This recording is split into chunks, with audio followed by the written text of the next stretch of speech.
She left her own 70th birthday party without saying goodbye. Didn't take her purse. Didn't leave a note. She stepped out the back door wearing a red dress, high heels, and holding nothing but a bus ticket and a photograph from 1972.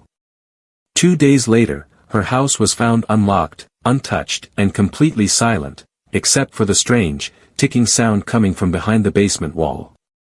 By the time her family realized she was gone, June was already 4 states away. What she was running from wasn't the past. It was something far more dangerous. And far more beautiful. But before we begin, write in the comments where you're from. I'm curious to see how far these stories can travel. And of course, subscribe so you don't miss new captivating tales. Let's begin. The first thing June did when she woke up that morning was sit completely still and listen to the sound of her own breath echoing softly against the bedroom walls she'd painted herself nearly 30 years ago. She didn't reach for her glasses. She didn't fumble for the clock. She simply sat upright, hands folded on her lap, as the early light of her 70th birthday crept across the faded edge of her wedding photo. For 70 years, she had said yes to things that dulled her spark and no to the things that stirred her bones. Not because she was weak. Not because she didn't know better. But because, somewhere along the way, saying no had started to feel like a kind of betrayal, and no one wants to be the traitor in their own life story. But this morning, something ancient and fierce had woken up inside her. Not a scream. Not a shout. Just a soft, clear bell in the chest. The kind of sound only a woman makes when she's finally ready to stop asking the world for permission to be herself. That morning, June placed a single yellow post-it note on her refrigerator. It read, "Don't wait for me. I'm not lost. I'm just not home anymore." Then she folded the same map she'd used back in 1972 when she and her late husband traveled Route 50 in a rusty Ford pickup with a hole in the floorboard and no particular destination in mind. By noon, she had canceled all her remaining doctor's appointments, called her daughter to politely decline the upcoming family reunion, and signed up for an introductory wine tasting course in Sonoma Valley.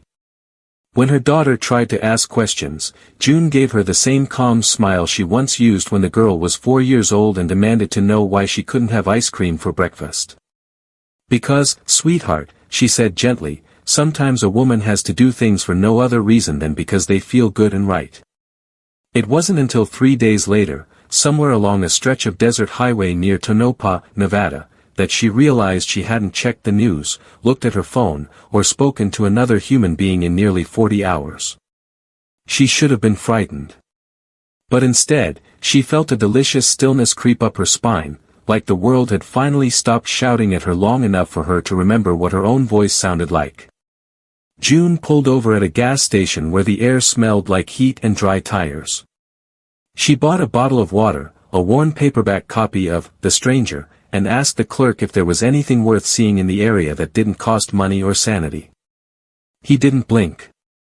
Just pointed toward the horizon and said, "Sand dunes.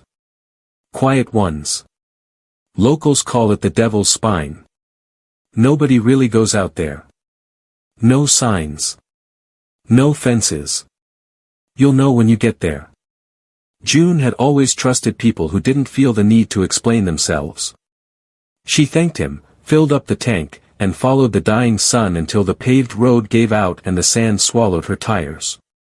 That night, she made camp beside the dunes using nothing but a sleeping bag and a bottle of red she'd saved for her anniversary.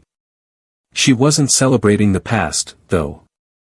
She was toasting the version of herself that had finally climbed out from beneath the layers of politeness and obligation. The version that wasn't afraid of being alone, uncertain, or unapologetically alive. In the morning, she heard it. A low hum. Like distant thunder, or an old motor still running underground.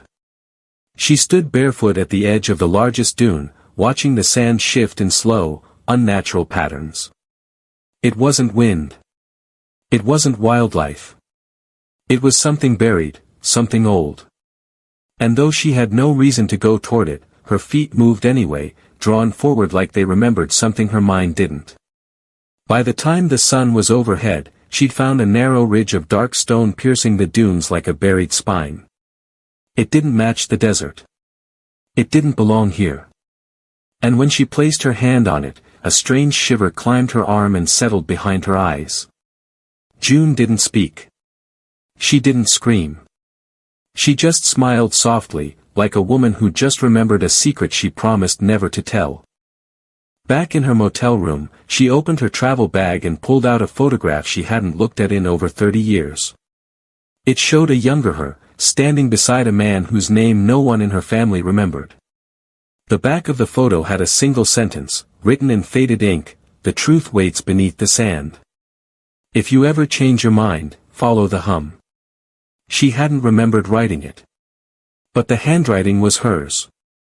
That night, June sat under the desert stars, sipping the last of her wine, listening to the hum that hadn't stopped since she found the stone.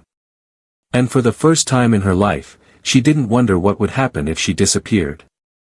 She wondered what would happen if she didn't. The motel was the kind of place that hadn't seen a renovation since the Nixon administration, and June liked that about it.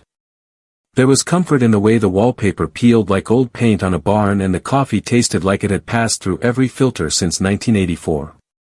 In a world that wouldn't stop reinventing itself, there was something holy about things that had the decency to stay exactly as they were. She sat at the small laminate desk, the kind with a single drawer that stuck halfway when you opened it.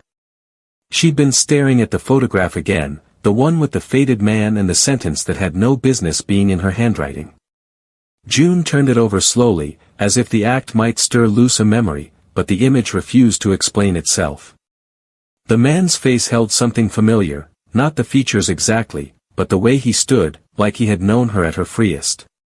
For a moment, she wondered if this was what it felt like to slip into madness, not the loud kind, but the slow, creeping sort that wraps itself around your thoughts like ivy around a fence post. Then again, madness had always sounded like a luxury for people with time to spare, and June had only just begun reclaiming hers. Later that morning, she returned to the gas station to ask the clerk more about the devil's spine, but the man who'd been there before was nowhere in sight. A younger girl sat behind the counter now, flipping through a beauty magazine and chewing her gum like she was mad at it. "Tall man," June said. "Bit of a stoop in the shoulders. Smelled like gasoline and Old Spice." The girl didn't look up. "Ain't no one works here like that." June leaned in a little. "He told me about the dunes. The ones no one visits. Said they were worth the trouble." Now the girl looked up. Her expression shifted, not to fear exactly, but something close to it, like a person remembering a dream they thought they'd forgotten on purpose. "There's no dunes out there," she said slowly. "Just dust and heat. People say they see things sometimes, but that's just the sun messing with your brain." June didn't argue. She simply bought another bottle of water, thanked the girl, and returned to the road. But instead of heading back to the dunes, she took a different turn, one that hadn't been paved in a long time. The kind of road that looked like it had been carved out of stubbornness more than engineering. She didn't have a destination, but her hands drove like they did. 3 hours later, after the sun had turned the sky the color of spilled whiskey, she arrived at a crossroads. No signs. No fences. Just a rusted mailbox half buried in sand and a wooden post with a single nail at the top, as if something important had once hung there but had been removed in a hurry. When she stepped out of the car, the wind stopped. It didn't slow. It didn't shift. It simply stopped moving altogether, like the desert was holding its breath. She walked to the mailbox. No house in sight. No path. No tire tracks. Just that battered box, hanging open like a wound. Inside, she found something that didn't belong to this time or place, a folded map, soft at the edges like it had been touched 100 times by the same hands. There were no names. No cities. Just strange marks, drawn in what looked like charcoal. Circles. Arrows. A series of numbers scratched into the margins. June took it out slowly, handling it the way you'd hold an old letter from a dead lover. Something about it felt private, sacred even, though no part of her recognized it with her head. But her heart had started to beat like it was trying to remember the rhythm of a song she used to love. That night, she camped again, this time far from the dunes, nestled beneath a crooked rock formation that looked like a sleeping giant. The wind returned in slow bursts, whispering through the cracks like it had something to say but didn't want to speak too loud. She unrolled the map on the hood of her car, traced the lines with her finger, and realized something impossible. One of the marks on the map lined up exactly with the strange ridge of dark stone she'd touched back at the dunes. Another mark, shaped like a sideways triangle, matched the pattern of rocks beneath her now. And a third mark, farther out west, seemed to be waiting, lonely and unvisited, as if it had been holding its breath for decades. June didn't sleep much that night. She dreamed in black and white. Dreams of walking barefoot across ancient stones, dreams of firelight on stone walls, dreams of the man in the photograph looking at her not with affection, but with warning. She woke with tears on her cheeks and sand in her throat. The kind of dry, aching thirst that felt deeper than water could fix. The next morning, she drove west. 3 hours passed. Then 5. Then 7. The radio didn't pick up stations anymore, and her phone had long since stopped pretending to find a signal. But she didn't mind. Solitude, she had learned, wasn't the same thing as loneliness. One could hollow you out like a sickness, and the other could fill you to the brim with your own forgotten self. As dusk painted the desert in red and gold, she pulled up to the third mark on the map. It was a place that didn't exist on Google. No name. No coordinates. Just an empty stretch of sand and stone, with a rusted oil drum and a door. Not a house. Not a shed. Just a door standing upright in the middle of the desert, nailed into the earth with metal rods, as if someone had torn it out of a building and left it there as a monument to madness. June stepped toward it slowly. The door had no knob. No frame. Just a faint symbol etched into the center, one she didn't recognize but that made her stomach drop anyway, like a memory trying to claw its way out of the dark. She reached out. Touched the door. And the hum returned, louder this time. Deep. Full. Like something had just turned over in its sleep beneath the ground and was now listening. She stepped back. Heart pounding. Hands shaking. The wind blew. The desert held its breath. And the door creaked open, on its own. Inside, there was only blackness. But something in that blackness was waiting. Watching. Smiling. June didn't enter. Not yet. But she didn't run either. Because some part of her, long buried beneath the years of polite smiles and silent suffering, had started to wake up. And it remembered this place. The door remained open for exactly 7 seconds, not swinging, not creaking again, just holding itself wide like a hand offering a question no sane person should try to answer. Then, with a soft sigh like wine through chapel rafters, it shut. No slam. No drama. Just finality, the kind that came from something older than language and twice as patient. June stood still, her boots pressed into the hard-packed desert like roots. She didn't cry. She didn't call out. But inside her chest, something ancient had begun to stir, not panic, not fear, but the quiet rise of a truth she'd never dared speak aloud. She had been here before. Not here exactly, not this spot, but a place like it.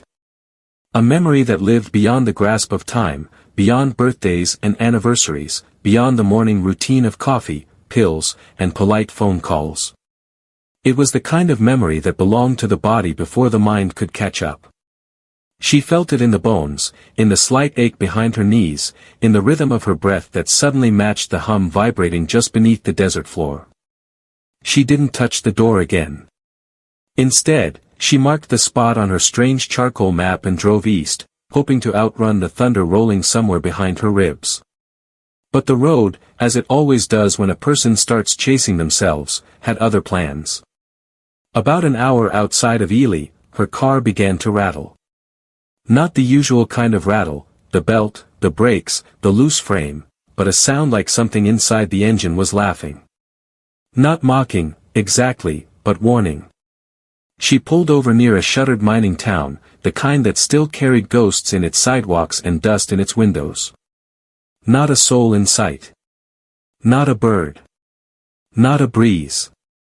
June opened the hood, stared at the smoking engine like it had betrayed her personally, then walked to the only structure that didn't look ready to collapse, the old post office, long abandoned but still standing, because post offices and grandmothers are often the last things to fall. Inside, it was cool. Smelled like old wood, old paper, and something faintly sweet, like lilac perfume hiding beneath the mildew. She expected dust. Expected rot.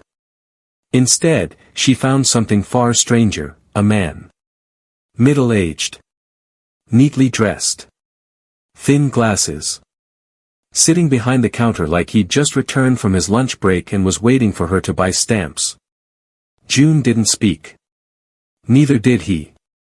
Instead, he pointed at a small, locked cabinet behind the counter. She stepped closer. On the door of that cabinet, written in marker that hadn't yet faded, were the exact same numbers scratched into her map. The same symbols. The same triangle with the broken line through it. She looked back at the man, ready to demand answers, but he simply smiled, a small, patient smile, the kind you give to someone who's just walked into their own funeral and doesn't realize they're the guest of honor. Then he vanished. No puff of smoke. No wind. No sound. 1 second he was there, the next he wasn't. The air didn't change. The floor didn't shake. He simply ceased to exist in front of her like a candle snuffed by thought alone. June didn't run. She opened the cabinet. Inside, she found a book, thin, leather-bound, and warm to the touch, like it had been resting in sunlight that didn't belong to this world. There was no title. Just pages filled with handwriting she immediately recognized as her own. Dates. Places. Conversations she didn't remember having. Descriptions of people she'd never met, or hadn't yet. Some entries were decades old. Others were marked next week. One page, somewhere in the middle, simply read, "The man you loved was not a man at all. But he was yours. And you were his." She sat down hard, the book still in her lap, the hum now faint but steady in her ears. A presence, not just a sound. A calling. Later that evening, she returned to her car. It started without issue. Not a sound. Not a flicker. As if it had never failed her at all. She didn't question it.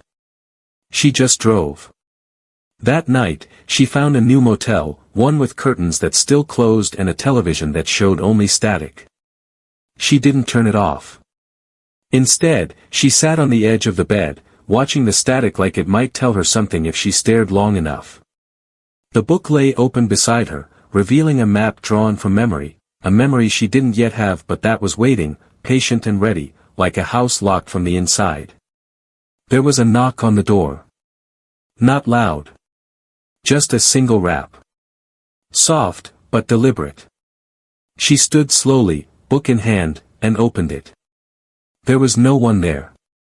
But in the hallway, taped to the floor, was another photo. She bent to pick it up. It showed her again, this time standing at the foot of the devil's spine, one hand raised as if she was greeting something. Or someone.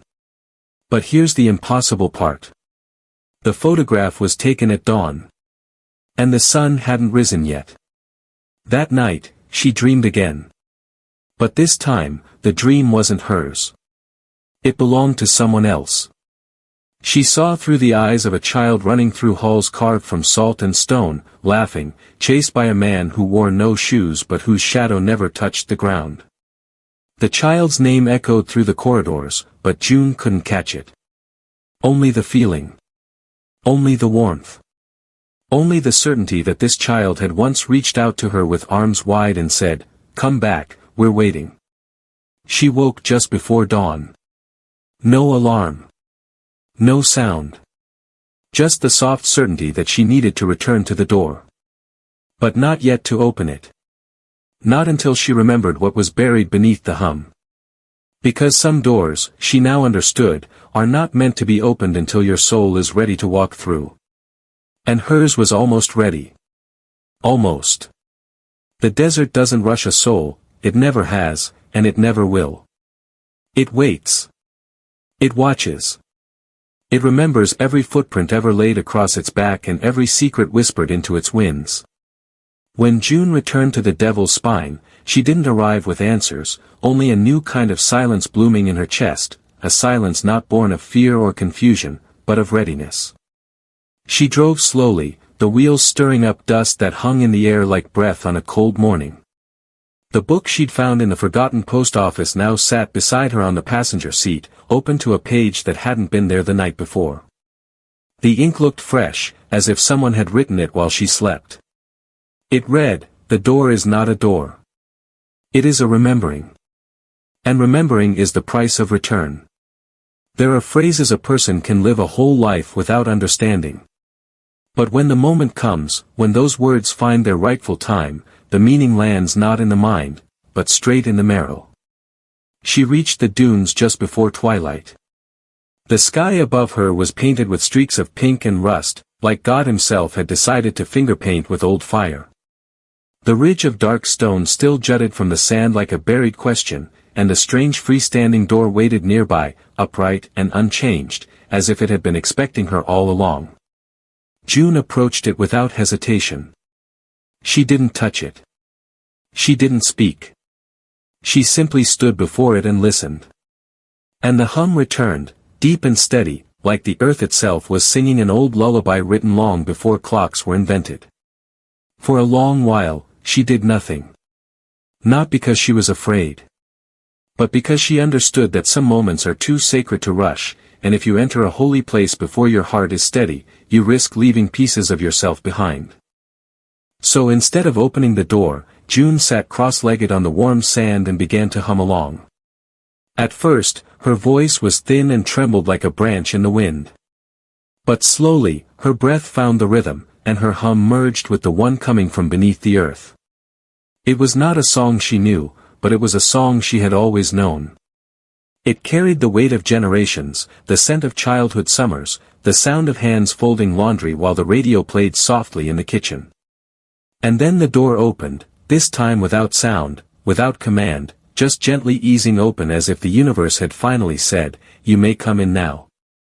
Inside, there was no room. There was no hallway. No chamber. Only light. Warm. Endless. Familiar. June stepped through. And what she found on the other side was not what she expected.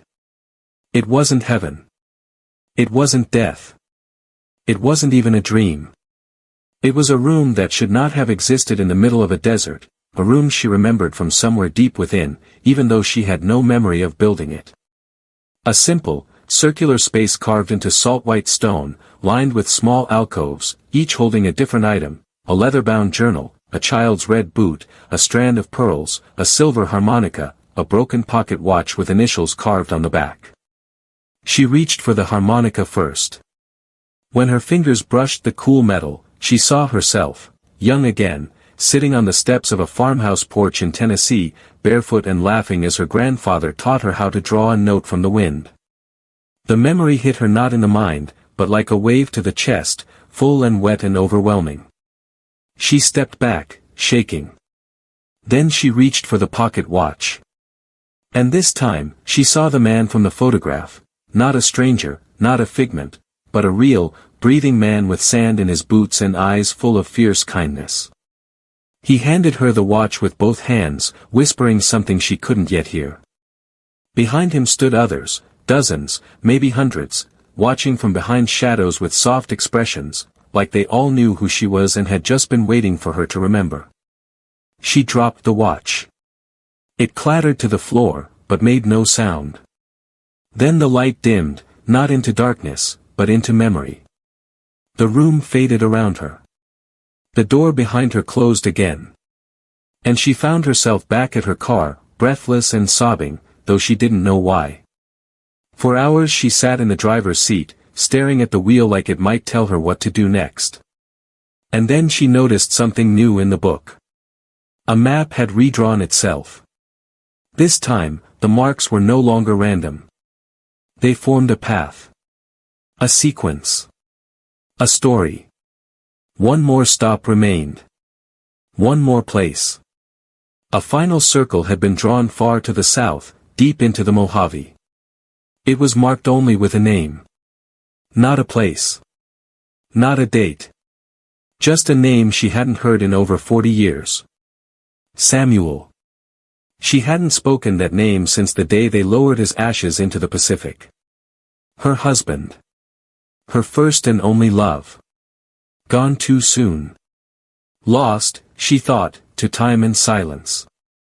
But the book disagreed. The book said return. And she realized something she had never dared allow herself to believe. Maybe he hadn't left. Maybe he had simply gone ahead. She folded the book slowly. Wiped the tears from her cheeks with the back of her hand. And drove south, chasing a name she thought had been buried forever. The hum followed. Not outside. But inside her now. Deep in the chest. In the bones. Calling her home. The final stretch of highway looked like every stretch before it, wide, cracked, sun-bleached and humming with the low buzz of heat rising off the asphalt. But there was something in the air now, something that made June roll the window all the way down and rest her weathered hand on the edge like she used to when she was 19 and didn't care how fast the wind tangled her hair. The Mojave didn't whisper. It didn't call her name. It didn't offer clues or comfort or guidance. It simply was, and for the first time in her long, obedient life, June realized she didn't need the world to explain itself to her anymore.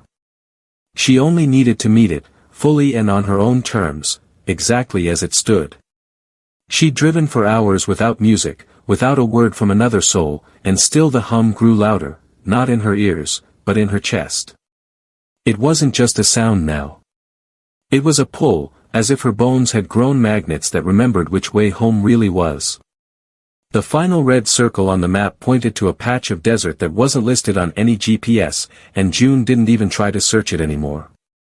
Instead, she followed the curve of the landscape, watched the way the light leaned over the hills, and trusted her body to guide her like it used to guide her through the dance floor back in '66, when she and Samuel used to slow waltz in their socks across the kitchen linoleum. She arrived just before dusk. The land opened before her like an outstretched hand, flat, wide, and glowing in the amber light. No buildings. No fences. No path. Just a single tree standing where no tree should have grown, its branches bone white and its roots buried in stone. June stepped out of the car and felt it immediately. This is the place. She didn't wonder how she knew.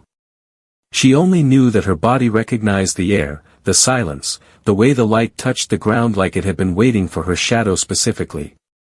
She approached the tree, not hurriedly, but with the reverence of a woman returning to a church where something sacred once began. Beneath the tree sat a wooden bench. And sitting on the bench was a man. His back was turned. His posture familiar. And though 40 years had carved new lines into her memory, the moment he turned and smiled, she knew. Samuel. Not young. Not old. Just him. Exactly as she remembered him in the moment before she said goodbye. June didn't run. Didn't cry. She simply walked forward, as if stepping across a bridge built from all the days she'd survived without him. He didn't speak at first. He only reached into his pocket and pulled out the harmonica she'd touched in the stone room beneath the desert, held it like something fragile and holy, and offered it to her with a trembling hand. She took it, sat beside him, and for a long time, they said nothing. Just sat. Breathing the same air again. Finally, he turned to her and whispered, "I tried to wait. But the years were heavy, and I was only a man." June smiled, laid her head against his shoulder, and answered with all the quiet strength of a woman who had finally come home to herself, "You didn't have to wait." I had to remember. And in that sentence, she understood everything. The main plot was never about escape. It was never about the desert or the map or even the door. The main plot was about return. Not to a place, but to a truth buried deep inside her, long before grief and obligation and silence turned her life into a polite arrangement of survival. The door had never been to somewhere else. The door had always been a part of her. Each location she visited, the dunes, the post office, the ghost town, the tree, they were fragments of a memory she had locked away the day Samuel died. She had buried not just her husband, but the wild, radiant part of herself that believed in mystery, in possibility, in the sacred freedom of saying yes only when her soul meant it. And now, here in this impossible place beneath an impossible tree, she remembered everything. He hadn't died. Not really. Not the part of him that mattered. He had gone ahead, to this place outside time, because some love stories don't end in cemeteries. Some love stories wait for their names to be remembered again. She kissed his cheek. Not like a lover, but like a wife returning home. Then she stood. Looked out over the vast silence of the Mojave. And whispered, "I'm ready." The wind stirred. The tree bent. And from the sand, the hum rose one last time. Only now, it was singing. Not alone, but with her. A harmony. A welcome. A remembering. And June, who had once believed she was growing old, finally understood the truth. She hadn't grown old. She had finally unpacked herself. And what she found inside was not loneliness. It was not grief. It was not time wasted. It was a woman still wild enough to find her way back to wonder. It was love, unchanged, unbroken, and waiting. The hum faded. The sun set. And June, 70 years wise and brand new again, stepped forward into the place where time had no claim on her anymore. Write in the comments where you're from, let's see how far these stories can spread. And of course, subscribe so you don't miss new exciting stories. See you soon.